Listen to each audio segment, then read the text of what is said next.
episode of Be the Wolf. We are talking to Amy Weitzman, and she's a relationship coach. And we're going to talk about something that I know a lot of people get super curious about. It's breaking free from, in her case, a religious cult to create the best and perfect life for her.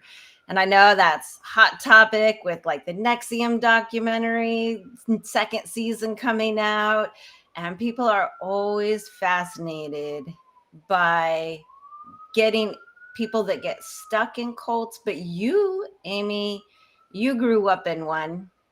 And we'll get to that in a minute. But first, let's tell everybody what it is that you're doing now. And yeah, tell us a little bit about what you're doing now. Sure. Yeah. I work with individuals and couples to have better relationships, more pleasure, better sex, more intimacy, vulnerability, more fun in their lives through the lens of relationships and intimacy. And yeah, I love what I do. I'm a coach. Awesome. And I know people desperately need human to human connection.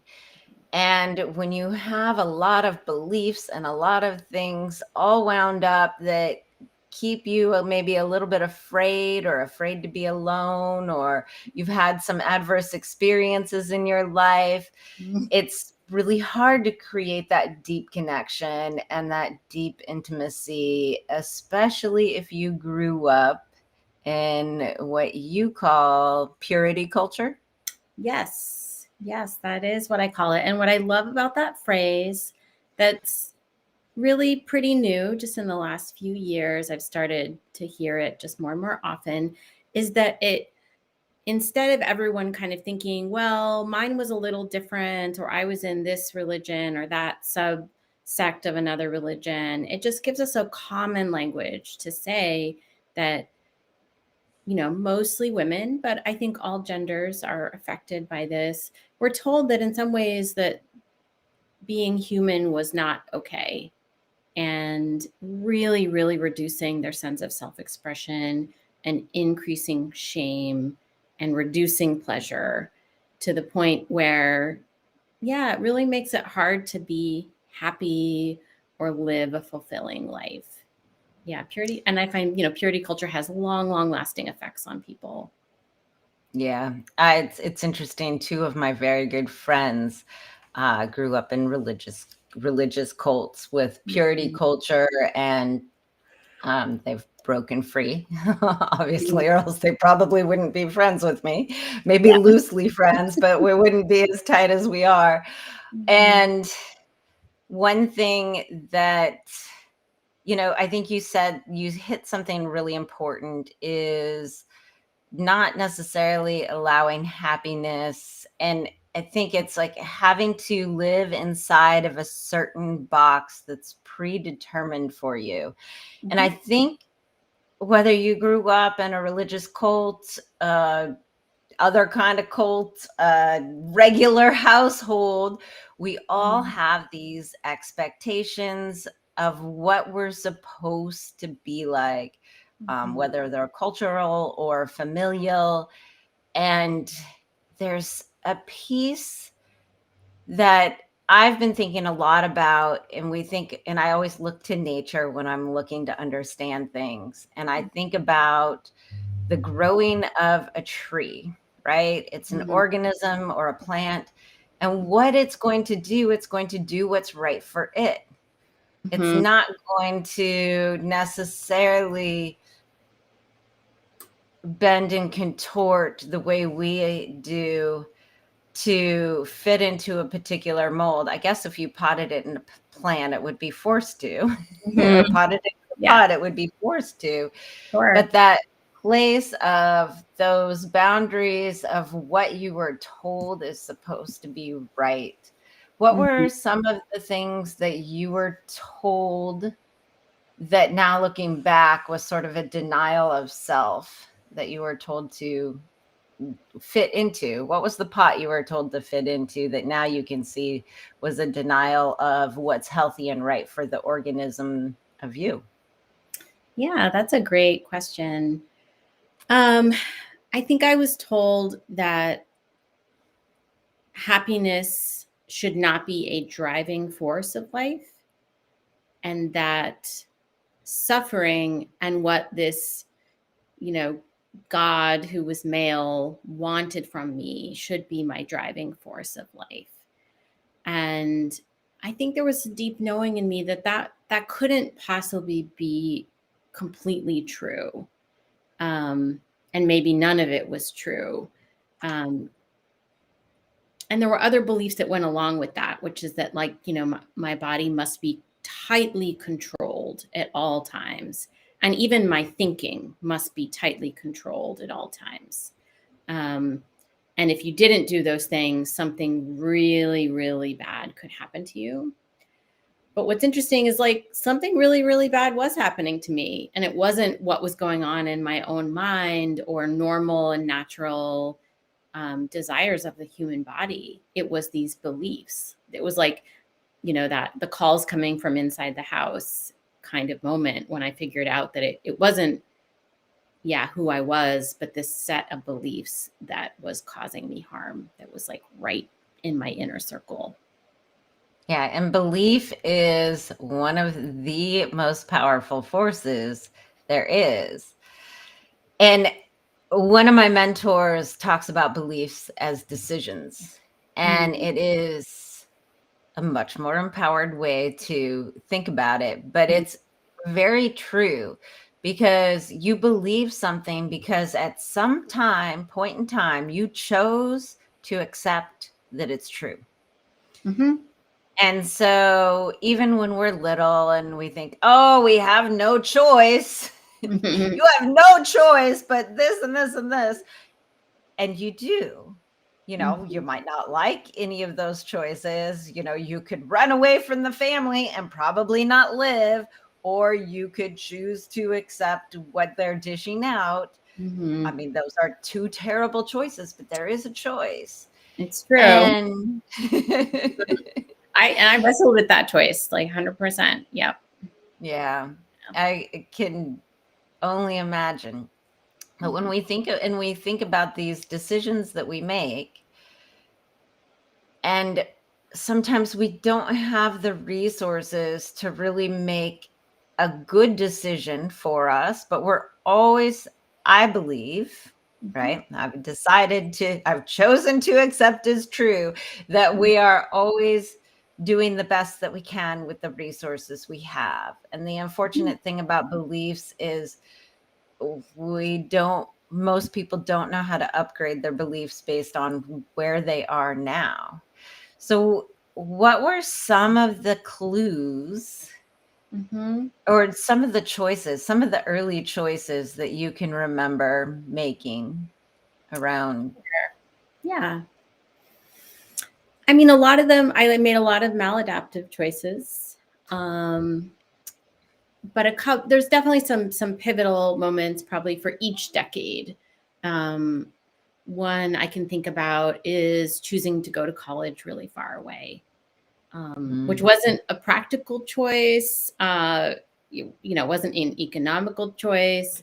I think it caused me, like a lot of hardships in a lot of different ways. But I knew that, like, there was just a knowing, like, I have to put some distance between what's going on at home with my family and the life I want to have.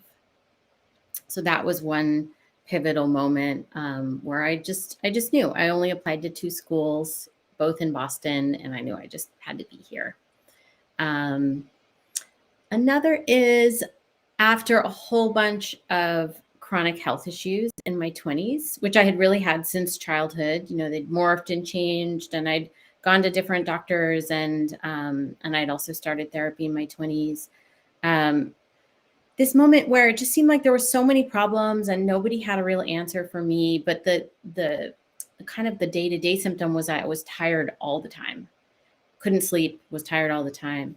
And it kind of felt like I could go down this road of being kind of aligned with my health problems, or since I had gone to all the doctors and they couldn't find anything, I actually could decide that there was nothing wrong with my body and that maybe it was telling me something else, but it wasn't telling me that I had like a physical structural thing that needed medical help.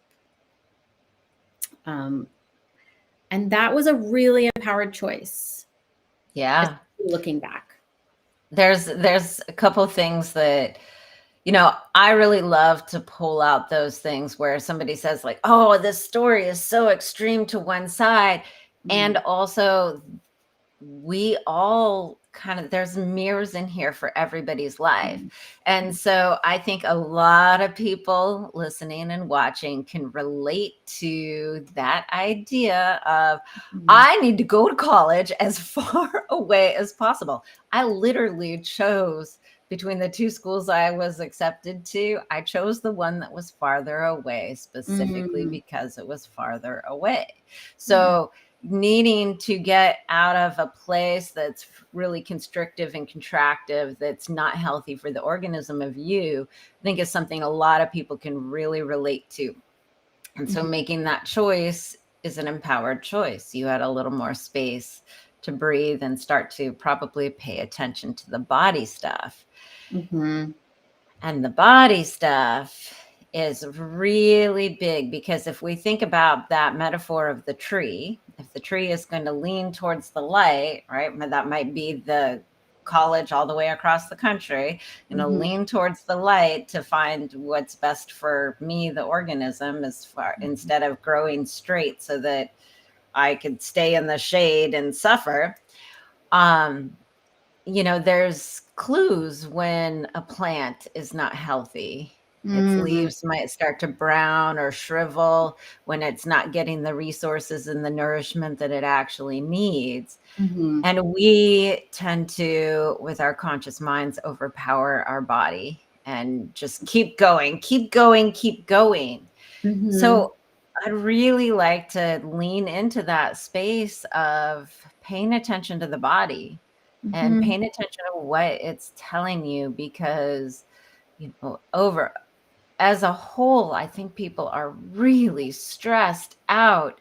And it's like, what can I do? What's the silver bullet to fix this problem? What's the pill I can take? What's the one program I can take and it's all going to be fixed? And what I've learned is the program is you've got to learn to pay attention to the organism and what's going on, because you are a consciousness walking around in this organism. So your health problem started when you were around 11, I think you said? Yep. Yeah, that's the one I can remember, just the kind of daily headaches, sometimes a few times a week, but often daily, and really interfering with my schoolwork and enjoyment of life, and not really them being sort of vague enough and mild enough that I could push through. But it's so painful to push through things. But that is where I learned that skill. And in some ways, maybe that skill took me far, but there became a time when that was no longer a way that I could work with, the dissonance between what was happening internally and what was, how good or normal I was making things look on the outside. It's interesting. I remember I had migraines in college and I would have them for 3 or 4 days out of the week. And I finally found some medication that worked, and it took me a day and a half to recover from the medication, but it was better than the 4 days of a migraine. Yeah. And that resilience of being able to push through is something that probably has served you in the long run, is in so many different ways, especially breaking free from everything that you've broken through. And also, it's okay if we have to push through something really hard for short periods of time, But Mm-hmm. when we're doing it in a long period situation, we're always doing it constantly over and over. You're sending the body into fight and flight, stress response all of the time. Mm-hmm. And when you're in that place, things escalate. I agree. And I think, it kind of caused this maladaptive relationship with my body. And that's what I really like to think about now, is not fixing my body, making it work like a machine or like I expected to or wanted to, but improving the relationship with my body. Thinking of my mind and my body as one thing. For many, many years, there wasn't enough resources and understanding to have a good relationship. Um, and knowing that, that's what I will consistently be working on for the rest of my life, is remembering to have a soft and gentle relationship, even more than I have a relationship where I push my body, which is my natural first go-to even now, and might be still for a long time. I think it's interesting as we learn, those of us that have powered through and pushed our bodies over and over and over again. What I have learned in my own healing and what I see in my clients is the more you get out of that and the more you bring balance to the body, it's like the little thing that you're like, oh, too much stress. I know to step back. But when Mhm. we've pushed through it so much, it takes so much before we even notice. Yes. People talk about tolerance, like alcohol tolerance or this, but when you're used to navigating something, when it becomes your normal, you don't notice if you've swung way to the right. Mm-hmm. If there's just a little pull over to the left, you don't notice until it's at least as equal. Mm-hmm. And I think a quote I love by Tony Robbins is that people change when the pain of staying the same becomes greater than the pain of change. And so if we've swung way over to the right, Mm-hmm. the pain that has to be the change pain has to be equal enough that it's like this is over so far that this pain of change is actually finally less. And for a lot of people, that is so huge. But Mm-hmm. as you become more in balance, that pain it's very small. You're like, oh, I'm a little off balance here. I'm Right. going to go home and go to bed early tonight and Mm-hmm. take care of myself in that way. What have you noticed that's a big difference in as you're coming into more balance with your body? Have you noticed that similar thing? What have you noticed? Yeah, it definitely right. It doesn't take the amount of pain it took. I was going to say those first few times, and I'm like, those first few decades, to get me to make a change, or really to listen. It's like sometimes actually you can't change something right away. Or society is making something hard. Like society is not easy on women. It's not easy on mothers, not even easy on single mothers. So there's a lot of circumstances that are actually quite difficult to change, especially if you've been denied capital for centuries, right? Like that capital makes things easy. Resources make things easier to change. So it's really acknowledging, the acknowledgement is as important as often as the change is the ability to say, just that self compassion, this is hard. I'd like to be able to change it. I might not be able to right now. I might in the future. But what I can do right now is be kinder to myself and just acknowledge that this is difficult. Yeah.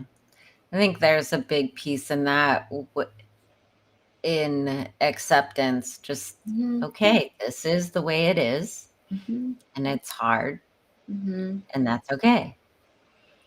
And Yeah. Yeah. And sometimes I burn so much energy resisting just that, resisting acceptance. And sometimes change can't come until you've just accepted the circumstances. You can't even see it clearly. So you might be doing all these crazy things that you think are going to get you the change you need. But if you haven't truly accepted something, you might not be making the smartest moves about it, even if you're doing things. Mm-hmm.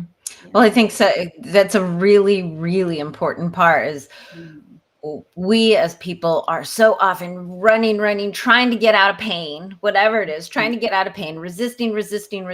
And I always say that acceptance is the bridge to the change that you want. Mhm. Because you can't, if you're on one side of the river, you can't get to the other side unless you're actually accept that there's a river there. But if Mhm. you're trying to fight against the river the whole time, you're just spending so much energy fighting against. And again, if you're the tree, are you going to be focused on leaning towards the sun, or are you fighting against the shade? Mhm. Right. And if you're fighting against the shade, what are you focused on? You're focused on everything you don't want. Mhm. Yeah. Yep. And so when you can accept that the things you don't want are just there, you Mhm. can actually start to move to the other side. But you've got to accept first there's that place. You can't, a lot of people just try to skip right over to the end, right? That's the silver bullet that everybody's looking for. Let me just skip all the way over to the end instead of taking the steps you've got to get Mhm. to go Mhm. through. So thinking of taking the steps, Mhm.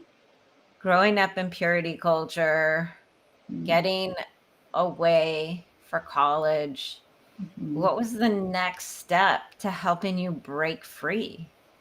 And choosing with the body thing, though, real quick, I want to bring that out is that you chose to accept that this is not the way it has to be. You're not damaged or broken, Mhm.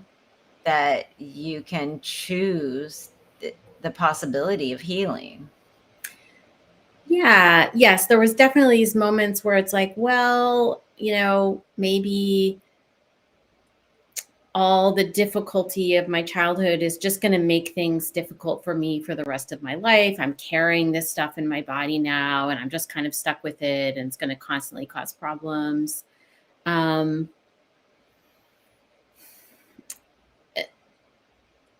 but I still think part of me understood that there was a choice in there, and that even that from the bigger picture, I had chosen this lifetime to work something out.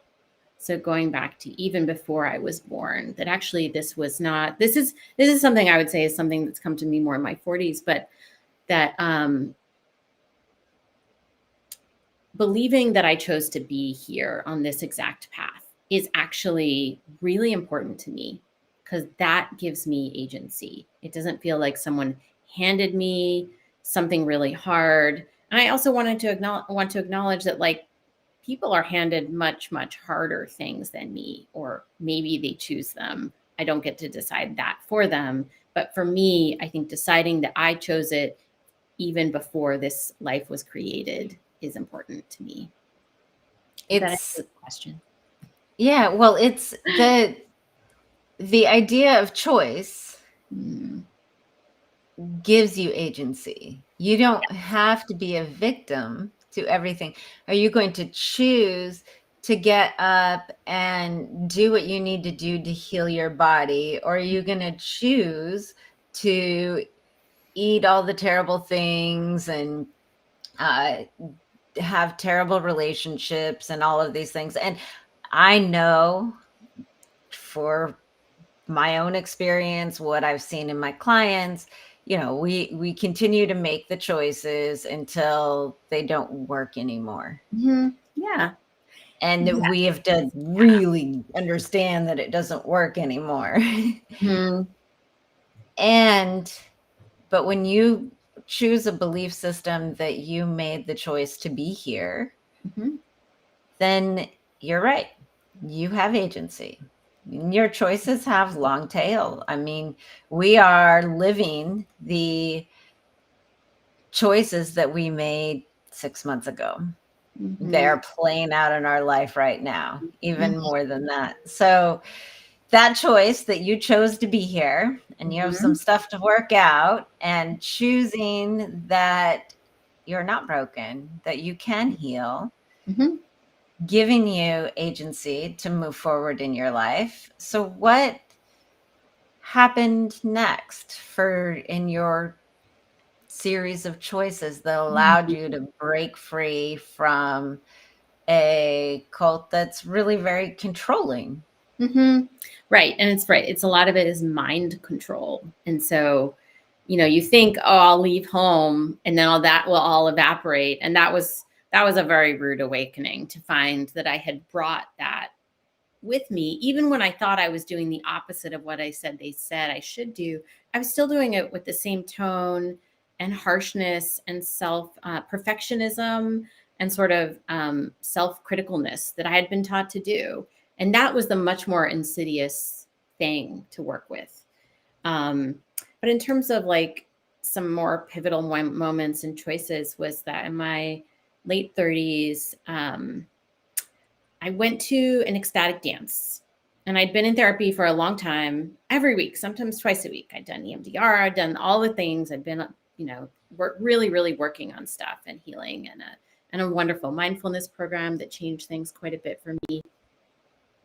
But I think there was something about the physical movement and free expression of joy at this Mm. ecstatic dance that was like a light switch. Yeah, it had not been switched on. I didn't actually know I could feel that much joy in my body. There was like a whole circuit that wasn't functioning, but I didn't know it, because if I had known it, I would have done something about it. And I'd done yoga, but this was different. Dance is joyful movement. Yoga is awesome. I still like it, but this was different. This was like fully free expression, being around other people who were also experiencing joy and maybe other stuff too, sadness, the full range, but just like kind of a love bomb in a way, like exposing myself to that. Yes. I think the world would be a happier place if we all dance a little more. And one of the things about dance and moving your body to a rhythm is you move stuff in and out of your body. You get Yes. a sense of freedom. You also have a sense of agency, because it's this like, wow, my body can do things. My Mm-hmm. body can create movement. My Mm-hmm. body can sync to a rhythm and have rapport with this music and with other people that are also synced to that rhythm. And Mm-hmm. if everybody's synced to a similar rhythm, you're creating connection, and Yes. connection feeds joy. Mm-hmm. So Mm-hmm. it is that's joy is one of my top values. I'm Mm-hmm. like, I stopped in the middle of a Bed Bath and Beyond yesterday because the song I like was on in the big main like walkway, and I was dancing in circles for about Yeah. 3 minutes or half of the song. Oh, I'm like, oh wait, I awesome. have to get going.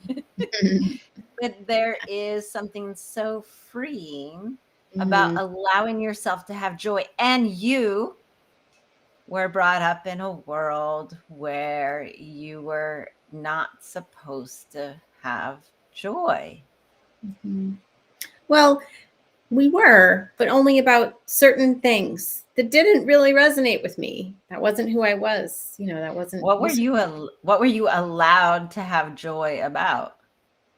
Well, really anything the religion said was acceptable. So maybe, I mean, food, we were allowed to have joy about food. I think that's a good example. Um, Okay, and that's gonna definitely tie probably to some overeating and yeah, yeah, some of that stuff that people are trying to unwind everywhere in the world. yeah. Yeah. Although, right, only in the certain ways, right? Like not too much joy, only a certain amount. Yeah. You wouldn't want to like you want to make sure you fit the ideal of beauty that society has created for us.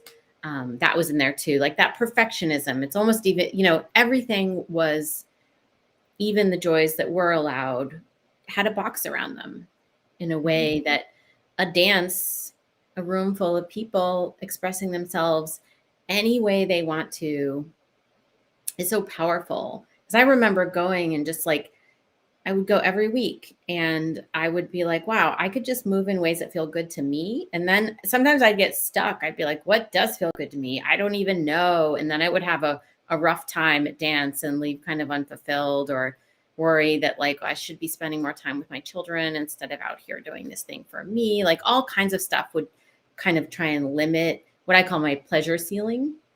So it's like I had a very, very low pleasure ceiling. And that dance every week was just like working on it. What beliefs are getting in the way of it going up higher and leaving more room for that joy and full expression?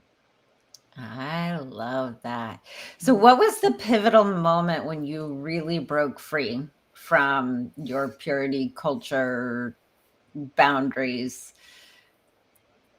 It's a good question. I mean, it was definitely around that time that I discovered dance. And it wasn't like dancing wasn't allowed in my particular purity culture. So it wasn't the dance itself.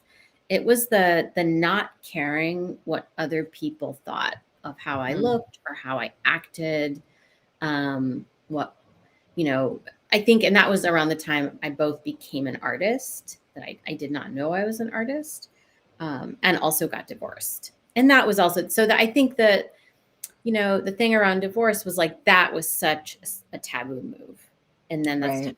to my own sense about, can I still be a good mother and can I be divorced? And not only, did my religion have a lot of pressure on marriage, but society also does. And then there's the whole piece of like, the part of the disempowerment of being through a like traumatic experience for a very long time is you're not necessarily, you might be good at some parts of life, but not other parts of life.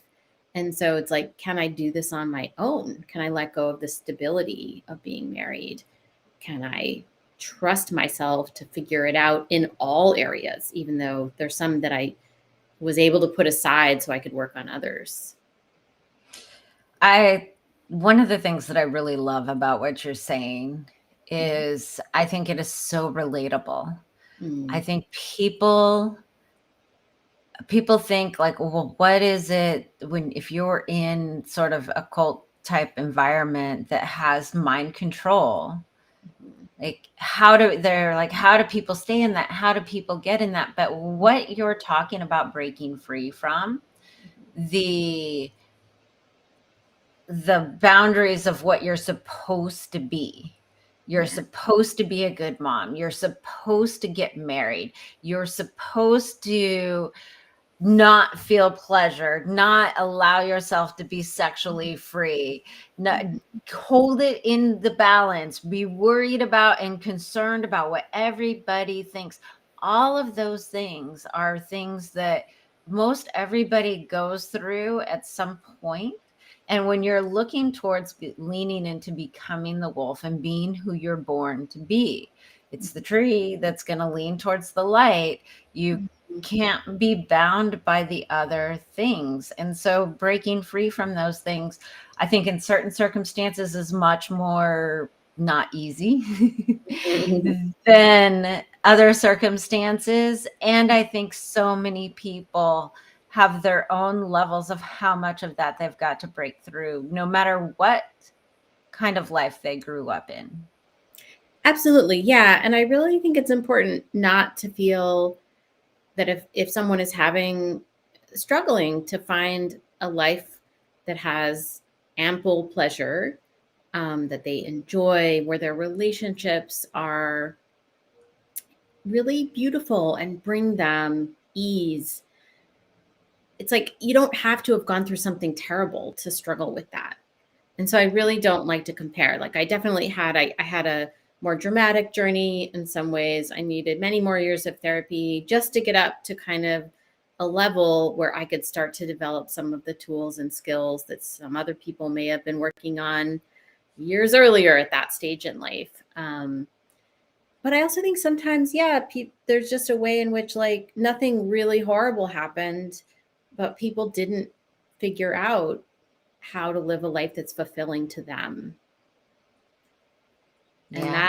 that, it's like, yeah, one journey is not more important necessarily than another, was something I've noticed too. 100%. And what I love about you saying that, and my own, here's another one of my decisions and beliefs I have decided, because I had lots of layers of different kinds of trauma, lots of layers of different things. And it's taken me maybe more to unwind than some other people. And the same as, you just said, basically is the same for you. And those of us that have maybe had a journey that wasn't so easy to unwind that stuff, we have more breath to hold the space for people.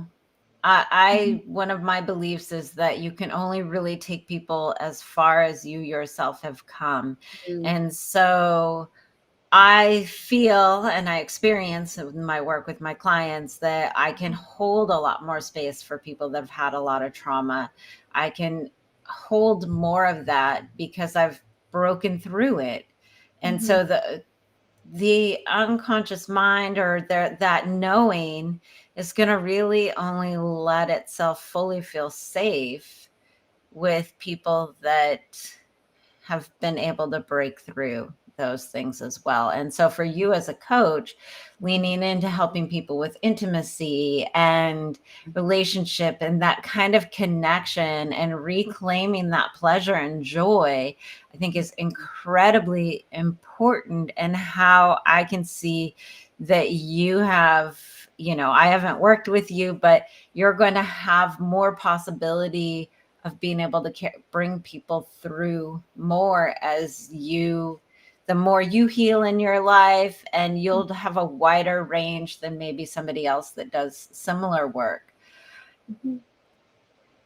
And Yeah. one of the things, yeah, and as we lean from that place, one thing I think I want to touch on before we wrap up is when we're talking about relationships and sexuality and pleasure, one of the big hindrances is shame. Mhm. And such what the purity culture, I think, does is they put their values on other people and in the form of shame. And so when you grow up with that and you've got to break free from that, it's something that I think you work with a lot in the work you do. Yes.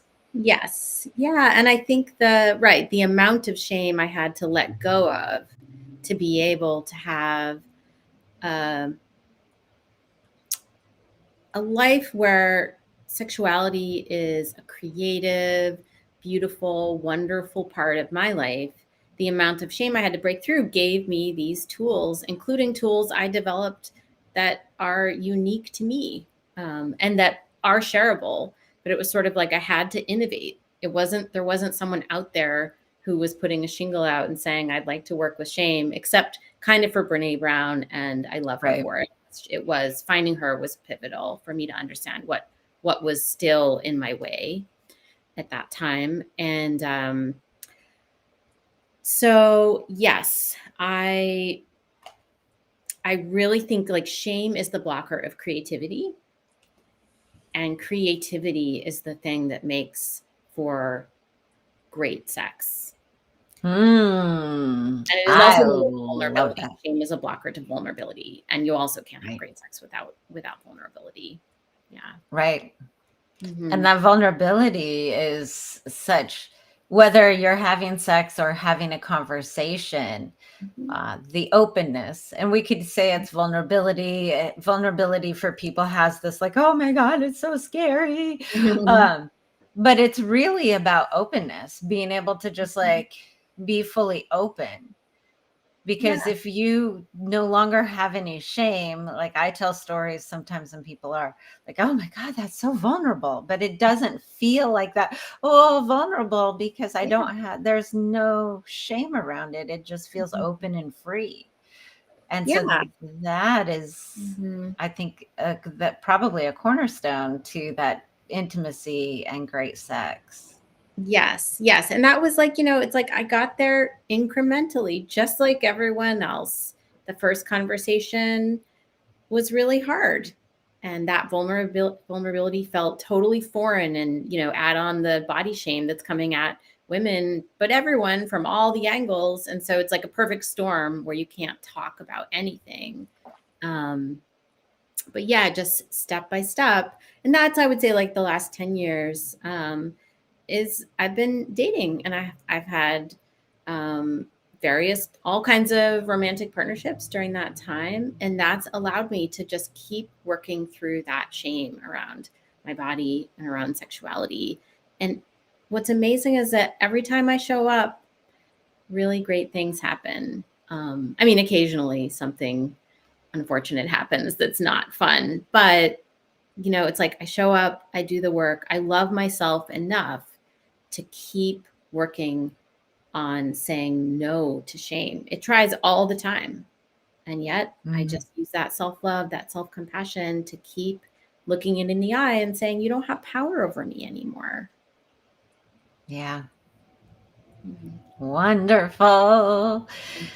Okay, so tell us all the good stuff. How do people find you? How do people work with you? What do you do? What do you have to offer? All those things, all the Yeah, good things. great. Yeah, happy to. Yeah, so I'm the founder of the Pleasure Center, and the idea is that it's really a place for individuals and couples who are struggling with anything around their sexuality or relationships to come. And I love being a guide in that space. So anti-shame activism is like one thing I love to work with clients on, and I think I really have a gift around reframing shame. And so it's very hard to do this work on your own. You really do need that someone who's a little bit ahead on the path, maybe a lot, but probably just a little, like shining the flashlight back, so you're not fumbling around in the dark anymore. And so I love to make up all kinds of creative exercises that help people understand their sexuality better. Um, I have one session that I give that's just all about like what I know now about pleasure that I wish I had known 20 years ago. Like I think rethinking all our beliefs about pleasure is really critical. I really love giving a session on like role play, which I call story play, to help people be less afraid of it. And the idea is not necessarily that you'll ever do story play in the bedroom, but that you could learn to talk about it. And it's a tool to know more about yourself. Um, yeah, so I really love my work. Awesome. Mm. And one of the things I think you do a lot of, we've talked about, you do a lot of experiential kind of feeling into creative type of Mhm. healing work with people. And from Yeah. my own experience and healing trauma and all of that, both sides being a healer of trauma and having received it, there is a lot of power in that kind of work, the kind of work where you experience it in the body, because as you Mhm. said earlier, the mind and the Mhm. body are connected. And when you heal the mind, when you heal the body, it affects the other ones because they're connected. Mhm. Yeah. 100% connected, people. Yes. Yes. Yeah. I really love working with self permission slips. I have a whole in-depth art project around that called the Official Registry of Permissions. But I'll often just work with clients, and I'll send them the digital version and they can fill it out.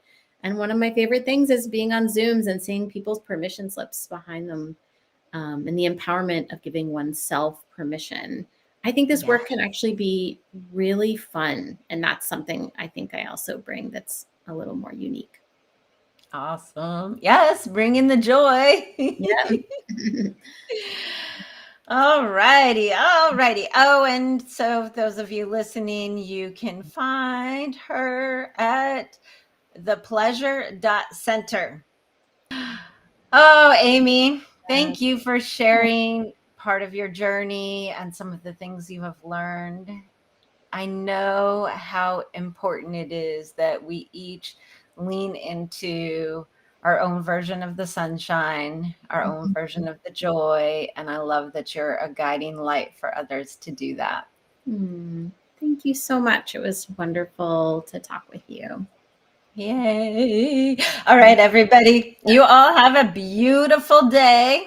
Oh, and if you haven't done so and you needed to really remember what Amy's website was or the free gift was, open up your browser right now and type it in, unless you're driving, and type it in the pleasure center for Amy or elevatefreegift.com for me. All right, y'all. We'll see you next time. Thank you. Bye.